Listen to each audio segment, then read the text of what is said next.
Hello everyone. మీకు పాపికొండల గురించి చెప్పాలని వీడియో స్టార్ట్ చేశాను.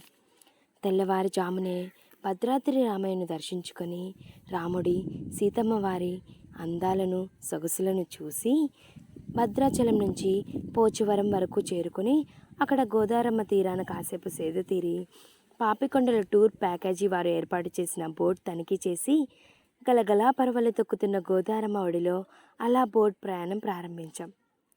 ఈ ప్రయాణంలో ప్రతి ఒక్కరూ ఎటువంటి ఆలోచన లేకుండా కేవలం చుట్టూ ఉన్న కొండలు, అడవులు, మధ్య మధ్యలో తారసపడే పల్లెటూర్లను చూస్తూ గోదారమ్మతో కబుర్లు చెబుతూ ప్రతి ఒక్కటి మధుర జ్ఞాపకంగా మరచిపోలేని రోజుగా మలుచుకుంటున్నారు. ఇలా ఇసుక తిన్నెలకు దగ్గరగా గోదారమ్మ చప్పుళ్ళు వింటూ పాపికొండల నడుమ చేసిన పడవ ప్రయాణం ప్రతి ఒక్కరికి మంచి అనుభూతినిస్తుంది.